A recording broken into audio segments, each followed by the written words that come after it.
কথাগুলো বুঝতে একটু সুবিধা হয়। আর সরকারকে তো সব সময় পাওয়া যায় না, উনি তো ভাইরাল শিল্পী, ওনারে বায়না করতে গেলে 2-3 মাস আগে বায়না করতে হয়, এও পাওয়া যায় না। 6 মাস আগে সিরিয়াল দিছিল তে পাই নাই। যা যেটা সত্য কথা, সত্য বলতে তো কোনো লজ্জা নাই, তাই না? না না তো পেয়েছি মনের মতো একজন গুরু। আশা করছি আজকে অনেক ভালো ভালো গান এবং মূল্যবান কিছু আলাপ আলোচনা আমরা শ্রবণ করব। বিশেষ করে আমি শিষ্য ভূমিকা থেকে আমার দয়ালের কাছ থেকে যা কিছু শ্রবণ করি আমি যেন তাকে বলো তাহার ভেদ মানি, পাক পাঞ্জাতনের কথা দয়াল জানিতে চাই আমি। আদমের মধ্যে রুহু ফুৎকার করে যখনই, পাক পাঞ্জাতনের মধ্যে রুহু ফুৎকার করে কেমনই। পাঞ্জাতন হয় কত প্রকার, শরীয়তের শরীয়ত আছে, হাকিকতের হাকিকত আছে, নাকি তরিকতের তরিকত আছে, মারিফতের মারিফত আছে, অহেদানিয়াতের অহেদানিয়াত আছে। তাহলে পাক পাঞ্জাতনেরও পাঞ্জাতন আছে। আমার দয়ালের কাছে জানবো এই পাঞ্জাতন হলো কত প্রকার। জানিতে বাসনা আমার অরুজ নজুল করে দয়াল বুঝাইয়া দাও তার ভেদ মানি। রুহু হলো আল্লাহর হুকুম, কোরআনে হয় বাণী, নাকি স্রষ্টাই রুহু বলো দয়াল গুণমণি। আচ্ছা এই রুহু এটা কি আল্লাহর হুকুম নাকি এই রুহুটাই স্রষ্টা? বিষয়টা কি? এই দেহে নবী আলী ফাতেমা রয় হাসান হোসেন জানিতে পাই, তোমার কোন তন বলো গোসাই বিচার করে এখন। আচ্ছা সেফাত যখন জাতে কবজ হয়, রুহু তখন কোথায় পালায়? পাঞ্জাতন কি অচেতন রয়? এই পাঞ্জাতনের ধ্বংস আসেনি। ফকির খালেক বলে আওলাদ বোকা, পাঞ্জাতন হলো না দেখা, ঘুরে ফিরে খাইলি ধোকা, শেষে হলো বদনাম। আচ্ছা গানটা আমার দয়ালের চরণে নিবেদন করলাম। আর পাক পাঞ্জাতনের মধ্যে এই যে আমার নূর নবীজি মানব আকৃতি নিয়ে বাসার মানে মানুষ, তিনি দুনিয়ার মধ্যে আগমন করেছেন। 63 বছরের জিন্দেগি তিনি পার করেছেন। তিনি 11 মতান্তরে, 13 মতান্তরে, 14, বর্তমানে আবার 17-18টাও পাওয়া যায় বিভিন্ন হাদিসে। আমার নবীজির বিবিগণ, তাদের মধ্যে 3 বিবির সন্তান হয়েছে, বাকি কারোরই হয় নাই। আমি আমার দয়ালের কাছে জানতে চাই, আমার নবীজি তিনি নূরের নবী, এটা আমি মনে প্রাণে বিশ্বাস করি। কে করলো না এটা আমার দেখার বিষয় না। আল্লাহর নূরের নবী আর নবীর নূরে হলো 18,000 মাখলুকাত। সেই নবীজির সন্তানাদি তারা দুনিয়ার মধ্যে আসছে, অন্যান্য সন্তান কেউই পাক পাঞ্জাতনের অংশ হতে পারে নাই, একমাত্র মা ফাতেমা ব্যতীত। বাবা তো একজনই, নূর মোহাম্মদ, তার থেকেই তো সন্তানেরা আসছে নাকি? তাহলে একজন মা ফাতেমা শুধু পাঞ্জাতনের অংশ হলো, বাকি সন্তানেরা হলো না, কারণ কি? আচ্ছা আজকে আমার দয়ালের কাছ থেকে কথাটা আমরা একটু ভালোভাবে শ্রবণ করে নেব। আচ্ছা, গুরুকে ভক্তি দিতে হয়, তাই না? আসতে বাজেও না। গুরুকে ভক্তি দিতে হয় দেখা মাত্রই। ভক্তির কোনো সময় সীমা কিন্তু নির্ধারণ করা নাই বাবা। আমি জানতে চাই, আমি যখন শরীয়ত সরকারের পায়ে ভক্তি দেই, শরীয়ত সরকারের নজরটা, খেয়ালটা, মন মানসিকতা যদি আমার দিকে না থাকে, তাহলে উনি ভক্তিটা গ্রহণ করতে পারল না নাকি? তাহলে আমার ভক্তিটা গ্রহণ করলেন না। গ্রহণ যদি না করেন, আমি শিষ্য থেকে কিন্তু কখনোই ভক্ত হতে পারবো না। আবার শরীয়ত সরকারের মন, নজর, ধ্যান, খেয়াল যদি আমার দিকে আসে, ওনার গুরুর দিকে যদি ওনার মন না থাকে, তাহলে উনিও ওনার গুরুর ভক্ত হতে পারবে না। উনিও ওনার গুরুর ভক্ত জায়গায় থেকে সরে যাবে। আমার জানার দরকার এখন আপনি কি আমার ভক্তি নিয়ে আমার দিকেই নজর করবেন নাকি আমার ভক্তি না নিয়ে আপনার দয়ালের দিকেই খেয়াল রাখবেন? আচ্ছা বাহ বাহ বাহ পাইছি রে। বুঝাইতে পারছি বাবা? জলের মতো সোজা। ভক্তি কিন্তু সবাইরে দিতে হয় না। ভক্তি যেমন দিতে হবে এরকম নিষেধও আছে। খাবার খাইতেও হবে আবার নিষেধও আছে। যার তার পায়ে মাথাটা নত করা যাবে না। যে আমার ভক্তি নেওয়ার যোগ্য তাকেই ভক্তি দিতে হবে, যে যোগ্য না তার পায়ে মাথা নোয়াইয়া কোনো লাভ নাই। আচ্ছা আপনি করবেন কি এটা একটু কইয়া দিয়ে। এই দুইটা কথা আমার মৌখিক আর গানটা আমার দয়ালের চরণে রেখেছি। দরবার থেকেই যখন ভিতর থেকেই বলা হয়েছে আমরা যেন প্রশ্ন বেশি না করি, তো গানের কথাগুলো আর মৌখিক এই দুইটা কথা আমার দয়াল আশা করছি সুন্দরভাবে ওপার বাংলার পাঞ্জো সাইজির একটি গান আপনাদের চরণে দয়ালের চরণে একটু নিবেদন করি। যারা আমরা গুরু ধরেছি, যারা আমরা আহলে বায়াতের নায়ে উঠেছি, আমাদের কাছে আমাদের দয়াল আমাদের মুর্শিদ কেমন, সর্বস্ব এবং স্বয়ং। দয়াল, তার কোনো দয়ার সীমা নাই। তোমার দয়ার নাই রে অভাব, দয়া করাটাই তুমি গুরু, তোমার হলো স্বভাব। আমি এইদিকে লক্ষ্য করে পাঞ্জো সাইজির একটি গান আমি রাখবো। শিষ্য কেমন, সাইজি বলেছেন যেজন শিষ্য হয় সে গুরুর মনের খবর লয়। আমরা অনেকেই বলি না শিষ্য হলো নাবালক, ও কিছুই বোঝে না। না, তা না, এত সহজ না। যে গুরুর মনের খবর নিতে পারে ও হলো শিষ্য, না হলে সাইজির গান ভুল হয়ে যায়। যদি এক হাতে বাজত তালি, দুই হাত কেন লাগায়, যেজন শিষ্য হয় সে গুরুর মনের খবর লয়।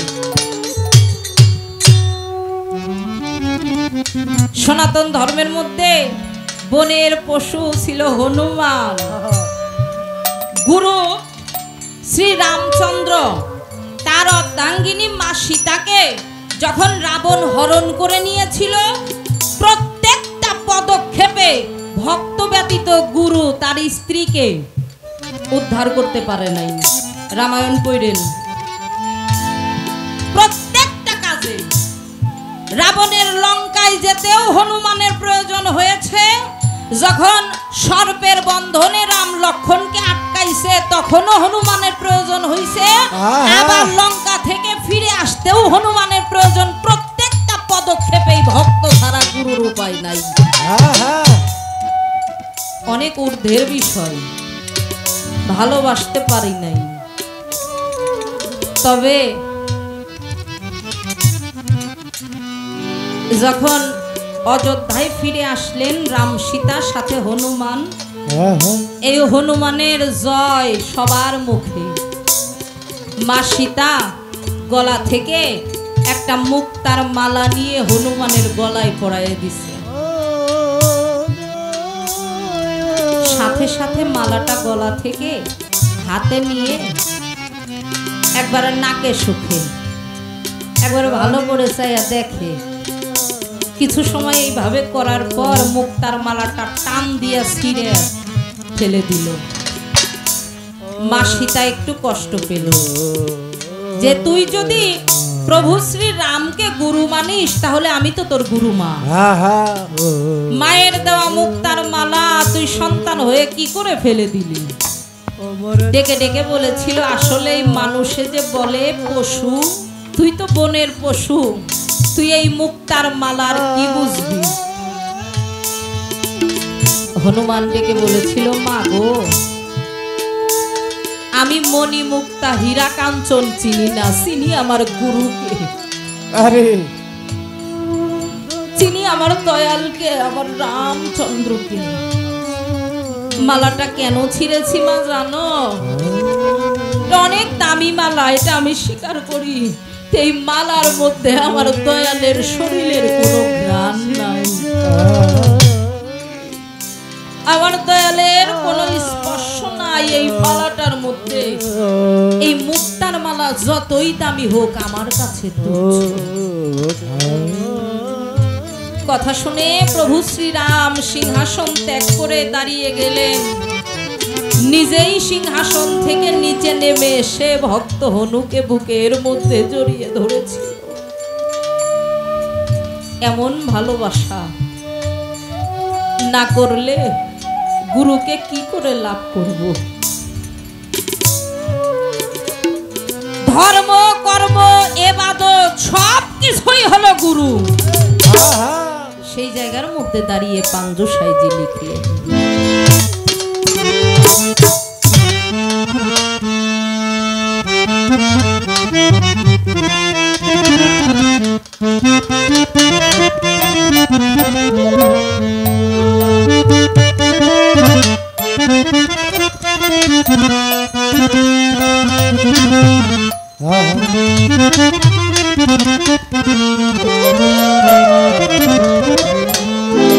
ধর্ম বলতে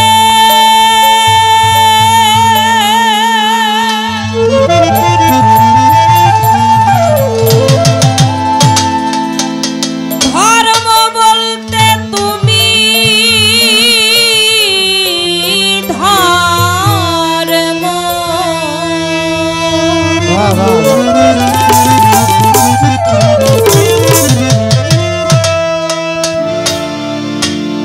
কর্ম ফল তো গেল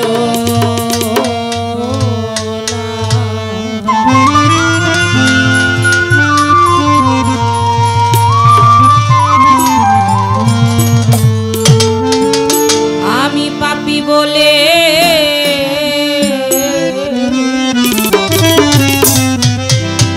ও দানে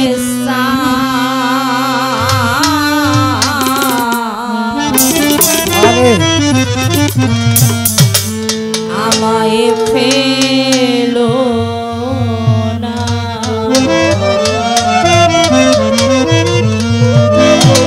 ধর্ম বলতে তুমি ধর্ম, ধর্ম বলতে তুমি ধর্ম, ধর্ম বলতে ধর্ম বলতে তুমি ধর্ম, কর্ম ফল তো গেল না, কর্ম ফল তো গেল না। পাপী বলে তারা মুনশি আমায় ফেলো না, তোমার ধর্মে সইবে না। আমি পাপী বলে ও দয়াল চাঁদ আমায় ফেলো না। ওরে ধর্ম বলতে তুমি ধর্ম, ধর্ম বলতে তুমি ধর্ম, ধর্ম গেল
আমায় ফেলো ধর্ম বলতে তুমি ধর্ম, ধর্ম বলতে তুমি ধর্ম, ধর্ম ধর্মের গেলো না, আমি বলে ও দয়াল চাঁদ আমায় খেলো না, তোমার ধর্মে ধরবে না, আমি বলে ও আমায় খেলো না। পতিত পাবো নামে ধন্য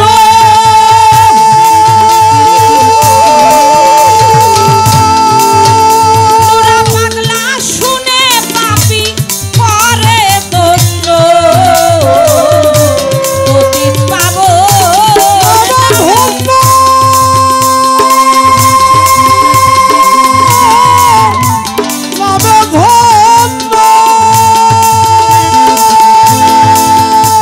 ও শুনে পাপি করে দন্য পাঞ্জু হলো সাধন শূন্য পাঞ্জু হলো সাধন শূন্য তাইতে গণ্য হলো তাইতে গণ্য হলো না। আমি বলে ও দয়াল চাঁদ আমায় ফেলো না, তোমার ধর্মে সইবে না। আমি বলে ও দানে চাঁদ আমায় ফেলো না। ও ধর্ম বলতে তুমি ধর্ম বলতে তুমি ধর্ম ফল গেল না,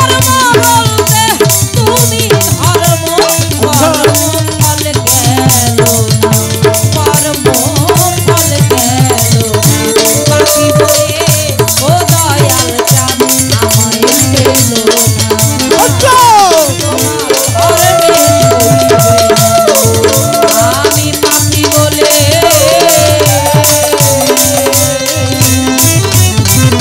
ও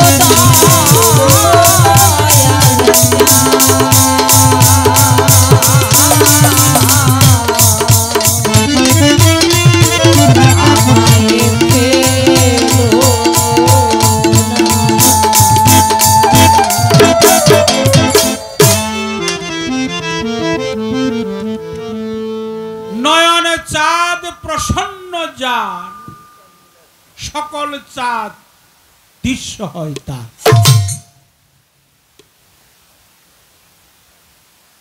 লালন বলে সব অন্ধকার আমার গুরু চাঁদ বিহনে। গুরু চাঁদ যার ঠিক হয় নাই তার কোনো চাঁদেই ধরা দিব না। কথা সত্য। এই জন্য গুরু চাঁদ ঠিক করো, তোমাকে বলতে হয় গুরু চাঁদ যার ঠিক নাই তার কোনো চাঁদেই ভালো নেই। বাহ,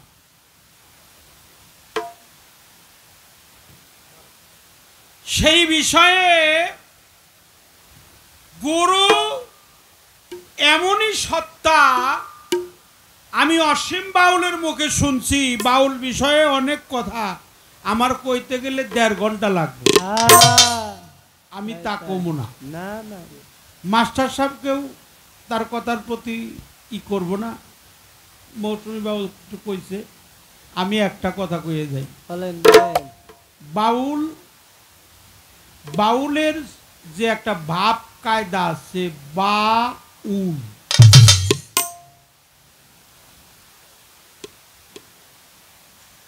বা উ ল, এই হলো বাউল, মানে 2টা ভাগ বাউল। আর এখানে অক্ষর হলো কয়টা? বয়াকার বা, রস্যৌ আর কি ল। কয়টা হইলো? কথা কর না কে? আকার দে 4টার দিকে নাই গেলাম। ওই যে কইছি সময় লাগবো, তো চাপিয়ে নিলাম। বাতে হলো বাতাস, উতে হলো উত্তর, লতে হলো লয়, যিনি এই দেহের বাতাসের খবর লয় তিনি হলো বাপ। আর আমরা বাবু লইছি কাজ কামে মোটেও ঠিক না, সব হলো ফাউ ফাউ। ফাউল। কিন্তু বাউল অরিজিনাল বাউলের বাপ দ্বারা অনেক কঠিন। বাউল ছিল লালন। বাতাসের খবর যিনি লয়, যিনি বাতাসটা কিভাবে আসে, এই বাতাসটা দেহের মধ্যে যারা ফকিরি মানুষ আছে, যারা পীর ধরা মানুষ আছে, তারা বাতাসের সাথে একটা লেনা দেনা থাকে। কতবার আসে, কতবার যায়, কতবার ঠান্ডা, কতবার গরম। কিভাবে গরম, কিভাবে ঠান্ডা, কিভাবে আসে, কিভাবে যায়, কোনটা কার্বন ডাইঅক্সাইড, কোনটা অক্সিজেন, কোনটা আইতেছে, কোনটা যাইতেছে, কোনটা বাতাস, কোনটা কুবাতাস। লাকাতু জাকুম রাসূল মিন আনফুসিকুম। পাসান পাসের সাথে ২১,৬০০ বার দিবারাতি ২৪ ঘন্টা কার্বন ডাইঅক্সাইড অক্সিজেন আইতেছে যাইতেছে। প্রতি দমে দমে যে বাতাসটা আসে এবং যায়, এই বাতাসের খবর যার কাছে আছে তিনি হলো বাপ। কঠিন কথা। একটা কথা কইলাম, পাঞ্জাতন পাঞ্জাতন পাকে পাঞ্জাতন, এই পাঞ্জাতনের মধ্যে রুহুটা ঢুকলো কিভাবে? তাই না বাবুল? আদমের মধ্যে ঢুকলো কিভাবে, আর পাঞ্জাতনের মধ্যে ঢুকলো কিভাবে? আর জাত যখন সেপাতে যায় তখন কি কায়দা হইল? আর পাঞ্জাতন কি ধ্বংস হইছে? আর পাঞ্জাতনের পাঞ্জাতন কি? এগুলা হলো তার চাওয়া। কিন্তু প্রশ্ন করছে হলো দুইটা। মানে ওইটা হলো চাওয়া, চাওয়া এটা হলো প্রশ্ন। বিয়া করছে ১৩টা, মতান্তরে ১৪টা, কেউ কেউ কয় 18টা, 17টা, 14টা, 15টা, 16টা, যাই বাদ দিলাম। যাই হোক, যেটি করছে 3 ঘরে সন্তান সন্ততি হইল, আর কোন সন্তান পাঞ্জাতনের অধিকারী পাইল না, এক ফাতেমা পাইল। তার কারণটা কি? কঠিন প্রশ্ন। এটাও তো একটা কথা, এটার একটা বোঝার বিষয়। আর আমারে ভক্তি দিব, ভক্তিটা আমারে কিন্তু একটা ভক্তি দিছে। যখন মঞ্চে দাঁড়াইছে আমার একটা ভক্তি দিছে। ভক্তি দিছে উনি, প্রশ্ন করছে আমারে,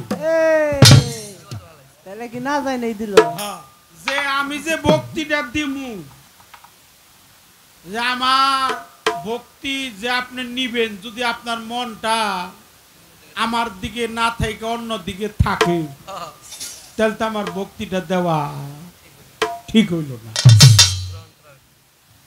আমার দিকে নাই, আপনার গুরুর দিকে আছে। এইটা একটা কথা আছে, এখানেও একটা কথা আছে, যে যার তার কাছে মাথা নত করা যায় না।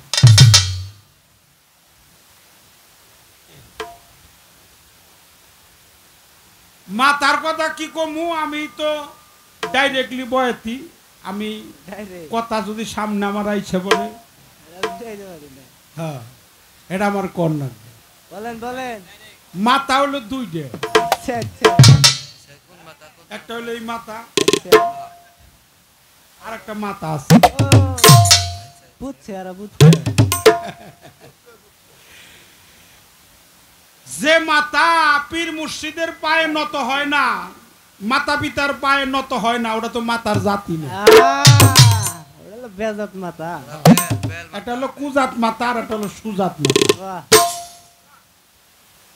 একটা কথা তোমারে শিখিয়ে দিয়ে আজকে, ভক্তি দিতে যে না জানে হে যেন কাউরে দেয় না। এইটা হলো কথা। কথা হলো এইটাই কথা। ভক্তি দেওয়ারও একটা জায়গা আছে। আর যে ভক্তি নিতে না জানে সে যেন কারো ভক্তি নেয় না। ভক্তি দেওয়ার একটা কায়দা আছে, ভক্তি দেওয়ার একটা মুকাম আছে। পৃথিবীতে মাফ করবেন কথাটা বলা কিছু কিছু লোকে ভালো লাগবে না, পৃথিবীতে সেজদার মালিক হলো কে? আল্লাহ। কথা কর না আপনার আল্লাহ। আল্লাহ। আমরা যে সেজদা দেই, পীর মুর্শিদের সেজদা দেই, এই সেজদা হলো 5 প্রকার। আগে শুনতাম 2 প্রকার, এখন পাইছি আমরা 5 প্রকার। একটা হলো সেজদায়ে ইবাদতি, আর একটা সেজদায়ে হলো তাজিম।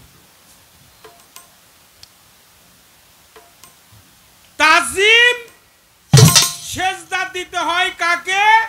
পৃথিবীতে একমাত্র সেজদার মালিক হলো আল্লাহ, আল্লাহকে সেজদা দিতে হয়। আর পীর মুর্শিদকে যেটা দিতে হয় এটার নাম সেজদা না, এটার নাম হলো তাজিম, এটাকে বলা হয় কদম বুঝ। এখন কদম অর্থ পা, আর বুস মানে হলো চুম্বন দেওয়া। এখন চুম্বন দিবার গেলে কি মাথা আমার নিচে হবো না উঁচু হয়ে থাকবো? আপনারাই কর। আমি যদি আমার পীরের পায়ে চুম্বন করি, মাথাটা কি আমার উঁচু হয়ে থাকবে? আপনারা তো মানিকগঞ্জের মানুষ, কথাটা ভালো করে বুঝে নিবেন। এই জন্য সেজদায়ে তাহবুদি, সেজদায়ে ইবাদতি, সেজদায়ে তাজিমি, সেজদায়ে ইবাদতি, 2টা জায়গায় তুমি সেজদা দিও। আমি 2টা জায়গা তোমার দেখিয়ে দিমু। একটা হলো আলিফের মুকাম, আর একটা হলো মিমের মুকাম। যে জায়গায় শয়তান যাইতে পারে না। পারে না। আলিফের মুকাম, মিমের মুকাম। বাবা যদি আলিফের কলম দিয়ে, অপরাধ মাফ করবেন, বাবা যদি আলিফের কলম দিয়ে মায়ের মিমের খাতায় না লিখতো, কখনো মৌসুমী বাউলের জন্ম হইতো না। কঠিন কথা হইতো না না। সেজদাটা হেনে দিও। জায়গা একটা মতো আলিফ দিও। সত্তা, একটা মিম সত্তা, যার মালিক হলো আল্লাহ। এক, যেটা ইবাদতের সেজদা করা হয়, ইবাদত করা হয়, ইবাদতের সেজদার মালিক আল্লাহ। তোমার পীর মুর্শিদকে যেটা সেজদা দিবা এটাকে সেজদায়ে তাজিমি বলা হয়। কথা এই কথাটা সেজদার ব্যাপারটা দিলা। তবে তুমি যখন আমার সেজদা দিছো, আমি গুরুগিরি করি না। হাই রে হাই, ভক্ত আমার সেজদা দিল, আমার মন কি আর এই দিক সেদিক থাকবো? এটা তো থাকতে পারে না। আমার মন ভক্তির কাছেই থাকে। যখন আমার সেজদা দিল, সেজদা যখন দিয়েই হালাইলো, আর কিছু না দিতে পারলো, থাক। এরকম তো একটা কথা কয়, থাক থাক আল্লাহ তোরে বাঁচাই রাখো, এইরকম একটা কথা তো কয়, কয় না? তার কিছু না দিয়ে হারলেও তখন থাক আল্লাহ তোমার। এখন তুমি চিন্তা করে দেখো, তুমি সেজদা দিবার যা তোমার মন আসিল,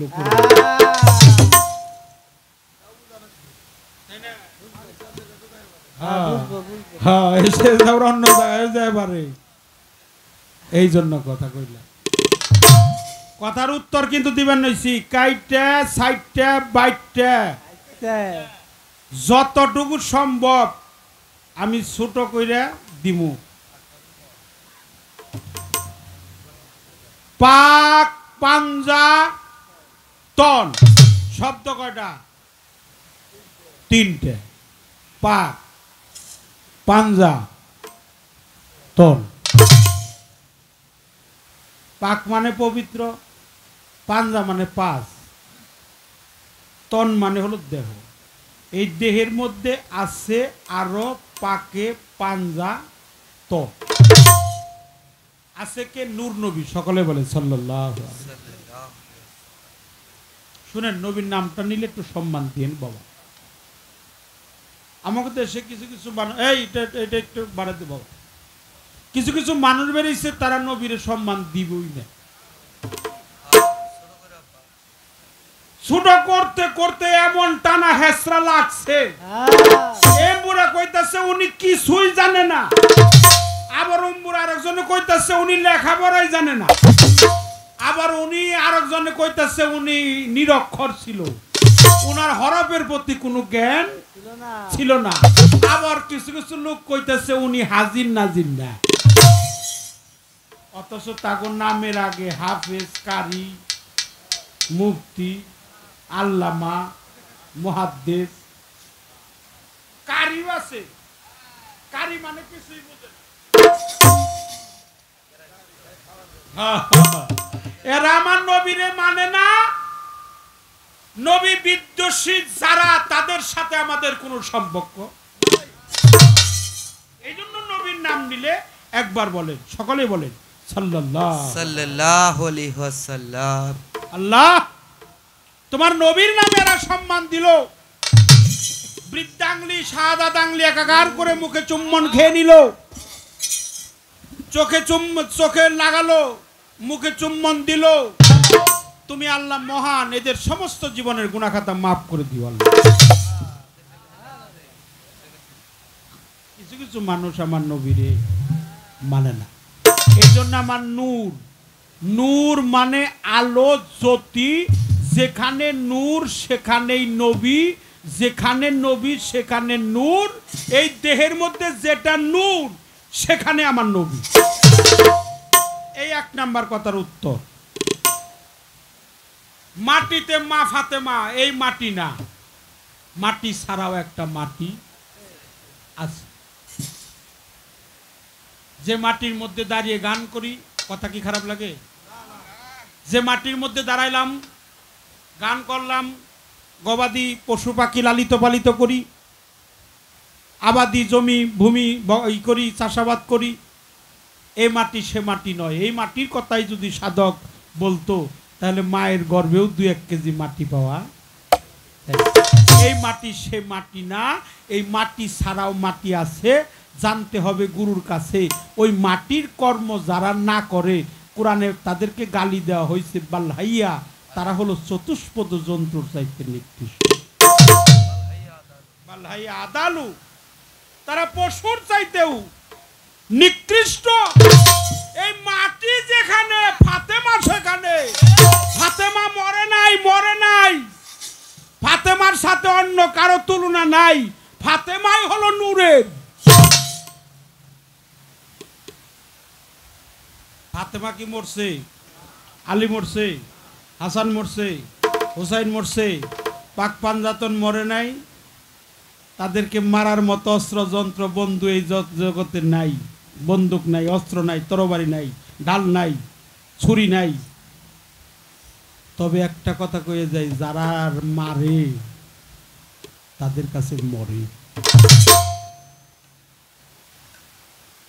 তোমারে বলি, তুমি মাইরো না, পাক পাঞ্জাতন তোমার দেহের মধ্যে আছে, ওটার তুমি মারো, মারো।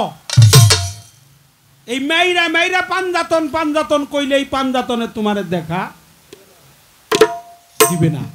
পাঞ্জাতন মরে নাই, মরতে পারে না, এখনো আছে, পাক পাঞ্জাতন আছে, নূর নবী আছে, প্রিয় নবী আছে, মাওলা আলী আছে।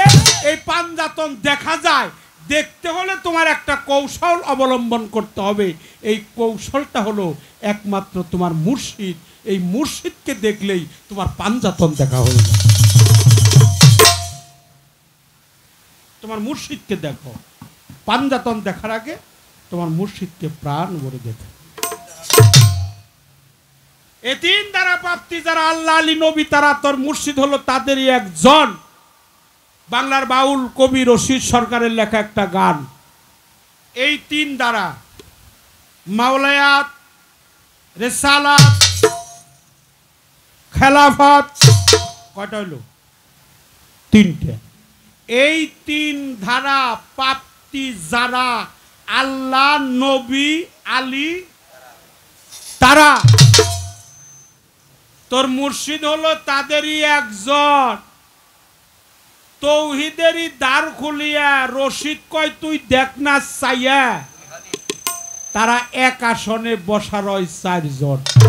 একটা হলো আল্লাহ, একজন নবী, একজন আলী আর একজন তোমার মুর্শিদ। এই জন্য তোমার মুর্শিদকে তুমি দেখো, মুর্শিদকে যিনি দেখে তিনি আলীকে দেখে, যিনি আলীকে দেখে, আলীকে পাইতে গেলে অলির প্রয়োজন, অলি ছাড়া আলীকে দেখা যায় না। আগে দেখতে হয় অলি, তারপরে দেখতে হয় আলী, আলীকে দেখলে দেখা হয় কি রসুল, রসুলকে যে দেখছে তার আল্লাহ দেখার আর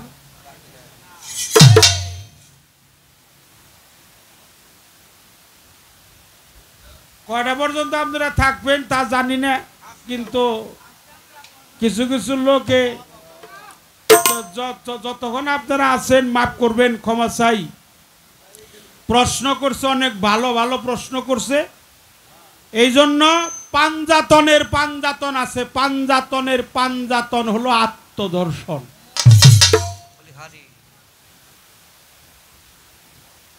আত্মদর্শন বাবাজি কিছু বলছেন? ও ফোনে বলতেছেন, আচ্ছা আচ্ছা। একটা গান করব, তারপরে তার বাকি কথার জবাব দেওয়ার চেষ্টা করব। এই জন্য ফাতেমা হলো সৃষ্টিতে ছিল, ডিম্বকারে ছিল, এই পৃথিবী যখন অন্ধকারে ছিল, ডিম্বকারে ছিল, ডিম্বের খোসা ছিল মা ফাতেমা তু জোহরা। এই জন্য আমার রসুল বলছে, আমি ফাতেমা হইতে, ফাতেমা আমা হইতে, আমি নিজেই ফাতেমা হইতে, এই ফাতেমারে বানাইছি আমরা নবীর মাইয়া, এটাও ঠিক আছে, নবীর মেয়ে এটাও ঠিক আছে, আবার নবী যে ফাতেমা ঠিক আইছে এটাও ঠিক আছে। আমি একটা বইয়ের নাম কয়ে দিয়ে যাই, কিতাবটার নাম হলো বেহুশের চৈতন্যদা, আসরারে রজব। লেখক আমাদের নারায়ণগঞ্জ জাউগড়া দরবার শরীফের কাজী বেনজির হক চিশতি নিজামী। এই কিতাবটা পড়লেই তুমি পাইবা। এই কিতাবে লেখা আছে, আনা ফাতেমাতুল মিন্নি আনা ফাতেমা, ফাতেমা আমা হইতে, আমি ফাতেমা হইতে, আনা আলিউন মিন্নি আনা আলী, আলী আমা হতে, আমি আলী হতে, আনা হাসান হুসেন মিন্নি আনা হাসান হুসাইন, হাসান হুসেন আমা হইতে, আমি হাসান হুসেন হইতে। আমরা পাকে পাঞ্জাতন এক জায়গায় ছিলাম, এক জায়গায় আছি, এক জায়গায় থাকবো, কোনোদিন আলাদা হবে না, যেই পর্যন্ত বেহেশতের আবে কাউসার পর্যন্ত। এখন চিন্তা করে দেখো যে ফাতেমা কেন পাঞ্জাতনের ভিতরে আইলো।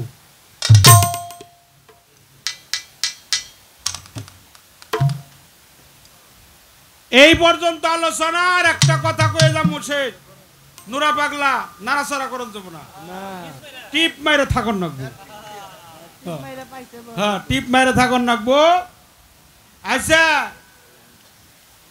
মায়েরা যে রান্না করে এই কথাই শেষ। আচ্ছা আচ্ছা, পাঞ্জাতনের ভিতর রুহুটা হলো আল্লাহ নিজেই, রুহ আল্লাহ নিজেই, রুহ আল্লাহর হুকুম, রুহ আল্লাহর হুকুম, রুহ আল্লাহ স্বয়ং।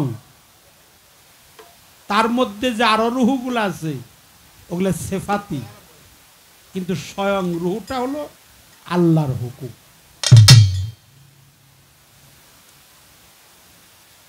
উপরে ঢাকনা, মাঝখানে হইলো হাড়ি, হাড়ির মধ্যে চাউল, চাউলের মধ্যে পানি, পানি লাকড়ি, চুলা, চুলার মধ্যে আগুন। মাফ করবেন, ওই যে ঢাকনা দেয় না উপরে ডাকে, ওটারে কি কয়? ঢাকনা। তারপরে দেয় হইলো হাড়ি, হাওড়ের ভিতরে চাউল, চাউলের মধ্যে দেয় পানি, হাড়িটা রাখে হইলো চুলার মধ্যে, চুলার নিচে হইলো আগুন, আগুনের মধ্যে থাকে লাকড়ি। তারপরে একজনে বসে বসে কি করে? এই মায়েরা কয়ে পারবো ভালো। শ্বশুর চকে থেকে এসে কয়, ও বৌমা, বৌমা পাক হয় নাই, কি করবে একটু কইতে সাহস পাই না, আবার ভয় করে। এখন এই শ্বশুর কয় পাক হয় নাই, তখন তাড়াতাড়ি ওই যে নাড়ে না, ওটা কি কয়, ওইটা দিয়ে চাউল একটা উঠাইয়া দুই আঙ্গুলের মধ্যে এরকম যখন গইলা যায় কয় বাবা পাক হয়েছে। আর যখন শক্ত থাকে কলে পাক হয় নাই। ও মৌসুমী বাবুল, নবী পাক ফাতেমা পাক, আলী পাক, হাসান পাক, হুসাইন পাক, এরা পাক, নিঃসন্দেহ পাক, আমার কত দ্বিমত পোষণ নাই, এরা পাক, পুত, পবিত্র, নূর, পাঞ্জাতন, এরা সবই পাক। যদি তোমার পীর সিদ্ধ করে না দেয় কখনো পাক হইতে পারে না। তোমার পীরের কাছে যাও, পীর যদি সিদ্ধ করে দেয় তবেই পাক। এরা তুমি দেখতে পারো না এই পাক পাঞ্জাতন কোন রূপে আছে, আগে দেখতে হবে তোমার মুর্শিদ।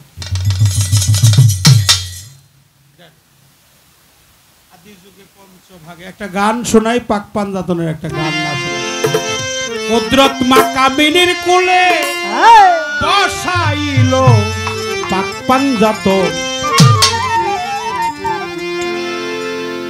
আদি যুগে পঞ্চভাগে প্রকাশিল শাইনি রঞ্জন, আদি যুগে পঞ্চভাগে যে কুদরত মা কামিনীর কোলে, কুদরত মা কামিনীর কোলে বসাইলেন পাক পাঞ্জাতন, আদি যুগে পঞ্চভাগে প্রকাশিলেন শাইনি রঞ্জন, আদি যুগে পঞ্চভাগে, আবার আদি যুগে পঞ্চভাগে প্রকাশিলেন শাইনি রঞ্জন, আদি যুগে পঞ্চভাগে। আল্লাহ যেদিন ধনাগারের মন মাসুকে জঙ্কার দিল,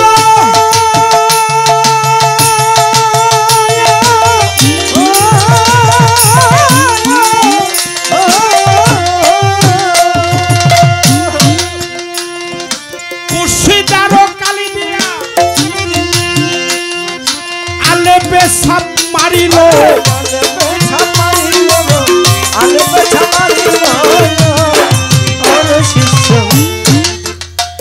আমার আল্লাহ যে দেখেন দেখেন, আল্লাহ যেদিন ধনাগারে, হায় হায় কত গোপন কথা, আল্লাহ যেদিন ধনাগারে মন মাসুকে জঙ্কার দিল,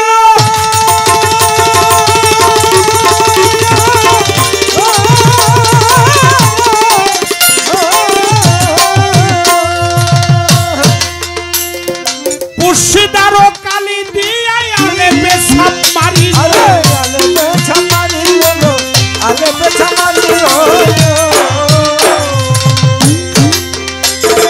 লামে কলম বানাইয়া সিদ্ধি হরম যাইলে কলম বানাইয়া সিদ্ধি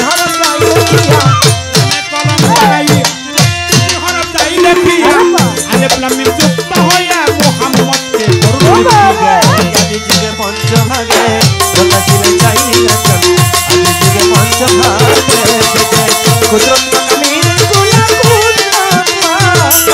কুদরত মা কামিনীর কোলে বসাইলেন পাক পাঞ্জাতন, আদি যুগে পঞ্চভাগে প্রকাশিলেন শাইনি রঞ্জন, আদি যুগে পঞ্চভাগে।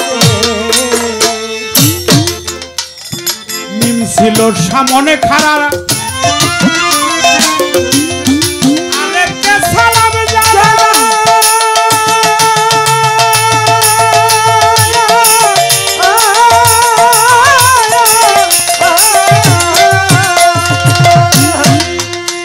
আরে তাই তো কলম ফেটে গিয়া তিন ফুটা কালি চুয়া,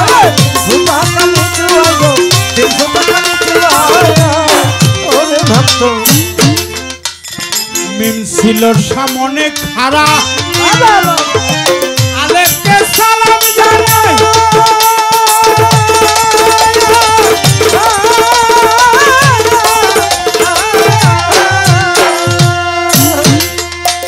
আরে তাই তো কলম ফেটে গিয়া তিন ফুটা কালি চুয়া,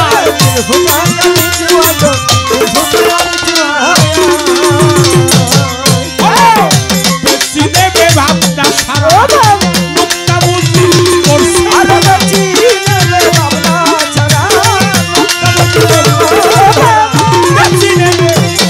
সারা মুক্তা বুঝি করছে ধরা, শুরু হলো ভাঙা গড়া ভাঙা গড়া।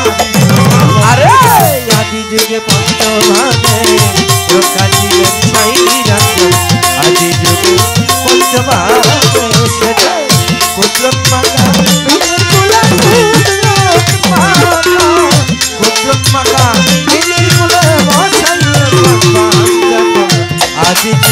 পঞ্চভাগে প্রকাশিলে ছাই নিরঞ্জন আদি যুগে পঞ্চভাগে বাজি করে আনি মুক্তা যখন যাইছে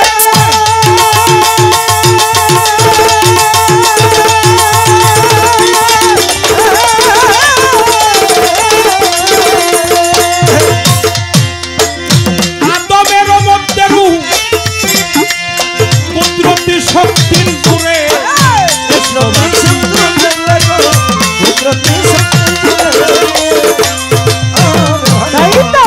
এসকোবাজি করে আনি মুক্তা যখন যাইছে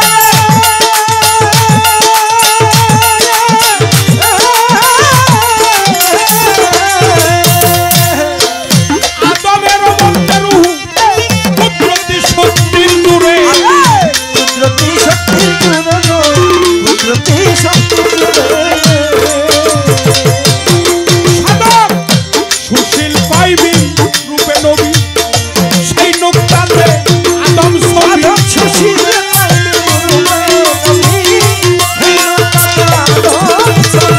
সুশীল পাইবি রূপে নবী সেই নুক্তাতে আদম ছবি সামনে খোদা দেখতে পাবি ঠিক হইলে মুর্শিদের ভজে আদি যুগে পঞ্চভাগে প্রকাশিলে ছাই নিরঞ্জন আদি যুগে পঞ্চভাগে আদি যুগে পঞ্চভাগে প্রকাশিলে ছাই নিরঞ্জন আদি যুগে পঞ্চভাগে ভদ্রক মাখা মিনির কুলে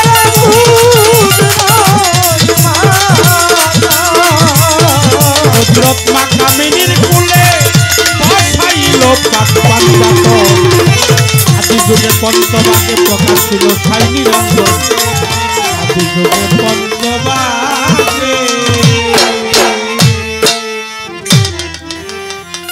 একটা প্রশ্ন আছিল আদমের মধ্যে রূহ কিভাবে